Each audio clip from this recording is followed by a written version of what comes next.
nggak mau usut kasus dugaan korupsi Jokowi dan keluarganya. Apa kabar otak? Ini PPATK, Kejaksaan Agung, KPK, ini kerjanya ngapain? Kerjanya ngapain?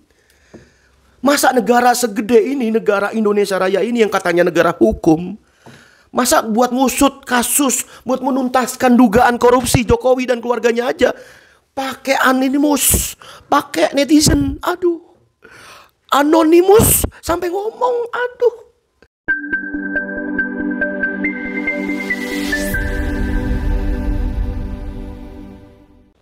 Bismillahirrahmanirrahim. Assalamualaikum warahmatullahi wabarakatuh. Jumpa lagi Al-Fakir Abi Faisal. Kamis 9 Januari 2025. Bagaimana keadaan saudara dan keluarga? Semoga semuanya sehat walafiat, mulia, barokah. Amin. Allahumma amin. Amin ya rabbal alamin. Masih panjang umur perubahan, panjang umur perjuangan. Gak mau berubah, gak mau berjuang, gak mau usut kasus dugaan korupsi Jokowi dan keluarganya. Apa kabar otak? Ini PPATK, Kejaksaan Agung, KPK, ini kerjanya ngapain? Kerjanya ngapain? Masa negara segede ini, negara Indonesia Raya ini yang katanya negara hukum, masa buat ngusut kasus, buat menuntaskan dugaan korupsi Jokowi dan keluarganya aja pakai anonimus, pakai netizen, aduh. Anonimus sampai ngomong, aduh. Gimana coba? No viral, no justice gitu. Aduh. Ini gimana? Ini gimana mau dibawa kemana Indonesia emas preketek ini, preketek ya. Hah, ada suara.com nih saudara berita. Ada hacker anonimus unggah editan Jokowi pakai baju oranye. Netizen malah menduga bakal bongkar dugaan korupsi. Masa iya dugaan korupsi Jokowi dan keluarganya bukan dibongkar oleh PPATK, bukan dibongkar oleh namanya KPK, bukan dibongkar oleh Kejaksaan Agung, tapi malah dibongkar oleh netizen, dibongkar oleh anonimus. Aduh. PPATK, Kejaksaan Agung, KPK itu kan mereka kerja digaji oleh rakyat. Mereka makan, minum, pakaian, tunjangan, gaji, rumah dinas, mobil dinas, itu semua pakai uang rakyat. Terus kerjanya ngapain? Aduh, jungkir balik, tereret, jungkir balik, tereret, jungkir balik. Kayak topeng monyet jadi. Kita bacain aja beritanya nih saudara. Ya, suara.com. Anonimus baru-baru ini mengunggah foto editan Jokowi yang mengenakan baju oranye. Iya. Postingan tersebut viral serta menuai berbagai macam komentar dari netizen. Akun yang mengatasnamakan sebagai Anonymous Jet Cyber Org ini juga memanggil banyak akun hacker lainnya. Nah lo, semua hacker dia panggil, aduh. Beberapa postingan mengklaim bahwa mereka bersiap membongkar data terkait dugaan korupsi Jokowi. Waduh. Terus gimana kabarnya presiden yang dulu sempat koar ya kan, sempat omon-omon, kalau saya nanti jadi presiden, saya akan kejar para koruptor ini ke padang pasir, ke Antartika. Ya, preketek lah. Hah? Tulisan anonimus ini ngeri. Rakyat Indonesia ingin melihat para koruptor ini masuk penjara dan dihukum berat. Aduh. Anonimus aja sampai ikut campur. Aduh.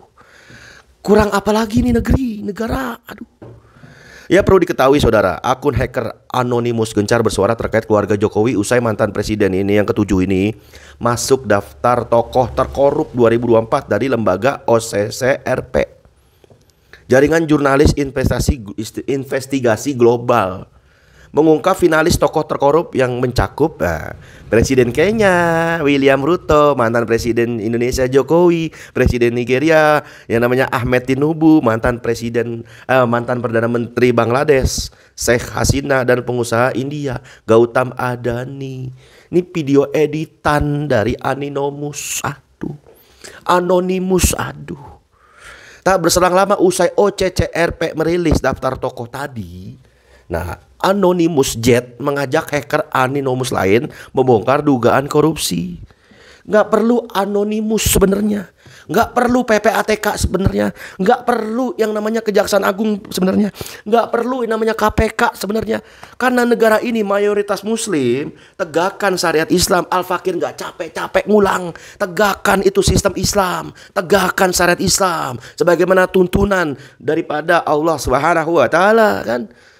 Ya ayyuhalladzina amanu udkhulu fis silmi kafah. Ya kan? Masuklah ke dalam Islam secara kafah, secara total. Kalau udah masuk Islam secara total, secara kafah, bukan hanya ngurusin individu, keluarga, ibadah, akhlak, ibadah, ritual, sholat, puasa, zakat, tapi juga ngurusin yang namanya hukum bagi para pencuri, potong tangan, hukum bagi pezina, hukum cambuk bagi para orang-orang maksiat yang notabene minuman keras dan lain sebagainya macamnya, hukum mati buat orang murtad, ya kan, dan lain sebagainya macamnya. Itulah Islam, sistem ukubat dalam Islam, hudud, jinayat, dan kisos.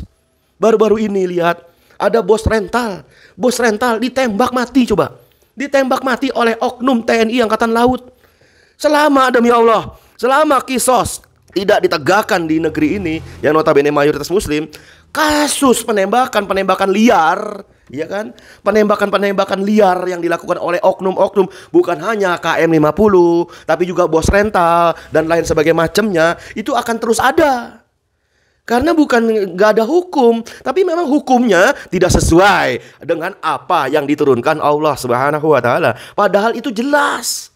Fahkum bainahum bima anzalallah wa la tatabi' ahwa'ahum. Bahkan lebih dahsyatnya lagi, orang-orang, sekelompok orang yang tidak mau berhukum kepada hukum yang Allah turunkan, itu disebut dengan dolim, disebut dengan fasik. Kan jelas, sangat jelas. Kurang jelas apalagi? Apa nunggu tenggorokan ini ada malaikat Israel lewat baru jelas? Wow, ternyata sistem Islam, ternyata hukum Islam itu lebih baik daripada hukum jahiliyah gitu loh. Aduh, kacau. Udahlah sumber daya alam dijadiin bancakan, amoral, korupsi merajalela, korupsi timah merugikan negara 300 triliun, penjaranya 6,5 tahun. Kenapa bisa begitu? Karena aturan, hukum, sistem yang ditegakkan di negeri mayoritas Islam ini, mayoritas muslim ini yang notabene merdeka atas rahmat Allah Subhanahu wa taala, tapi tidak diisi kemerdekaan dengan apa yang diturunkan dari yang maha adil, yaitu sistem Islam, sistem dari yang maha adil. Gitu. Begitu juga dengan umat Islam, rakyat masih terjajah dengan adanya PIK 2. Tembok di laut sepanjang berapa kilometer itu yang notabene dibikin siapa itu? Apakah dibikin aguan, dibikin para pengembang-pengembang cukong-cukong? Aduh, tegas dong, tegas. Nenek-nenek nyolong singkong di penjara. Aduh, nenek-nenek, kakek-kakek nyolong sekian apa gitu di penjaranya. Wah, tajam bener. Giliran korupsi timah yang notabene 300 triliun merugikan negara 6,5 tahun. Termasuk cukong-cukong ini mereka bisa leluasa diduga merampas tanah, merampas yang notabene itu hak daripada rakyat Banten dengan adanya PSN PIK 2, termasuk yang namanya rempang. Aduh. Manusia kan diberi akal, apalagi muslim dikasih akal, punya pilihan. Fa'alhamaha fujuraha wa taqwaha. Dikasih pilihan mana jalan baik dan mana jalan fujur. Pilih itu, bukan robot. Bukan kita mah udah aja taat sama pemerintah. Taat pemerintah. Pemerintah adalah ulil amri, pret. Ketaatan mutlak jadinya begitu. Jadinya apa? Nyembah dong. Iya, musyrik dong jadinya. Mengadakan tandingan selain tandingan yang maha al-khaliq al-mudabbir, kan ngeri gitu kan. Manusia diberi akal pilihan, disuruh milih, bukan dipaksa untuk taat total gitu loh. Apa? Jangankan pemerintah, kepada suami aja seorang istri yang soleha itu nggak taat mutlak gitu loh, nggak taat mutlak.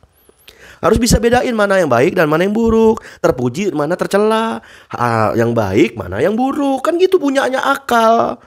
Kecuali kalau sudah jadi gila, ODGJ, apakah akalnya sudah tidak berfungsi lagi kan untuk mikir? Kan ngeri.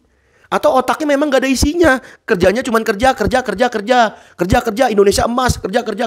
Kan ngeri kalau isi otak cuma kerja doang. Gaji. Tunjangan. Apalagi hibah. Ngeri. Dalam hal ini harus ditegaskan, bukan anonimus, bukan PPATK, bukan KPK, bukan Kejaksaan Agung, tapi di sini jelas dalam Islam ada yang namanya pembuktian terbalik. Seperti yang dilakukan oleh Khalifah Umar bin Khattab, Khalifah Harun Ar-Rasyid. Itu dilakukan.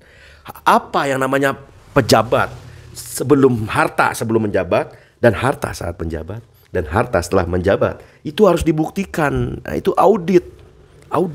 Nah, Islam sudah lama melakukan itu, 1300 tahun yang lalu. Jadi jelas sistem Islam itu sistem yang modern gitu kan, dibandingkan demokrasi ala barat Yunani kuno yang notabene sudah dari tahun 378 sebelum Masehi. Saking modernnya itu Islam sistemnya menjamin kesempurnaan, menjamin keadilan. Pembuktian terbalik yang dilakukan 1300 tahun yang lalu oleh Khalifah Umar bin Khattab harus dilakukan. Kan sangat lucu sekali kalau dugaan korupsi keluarganya Jokowi dan Jokowi malah dibongkar netizen dan anonimus.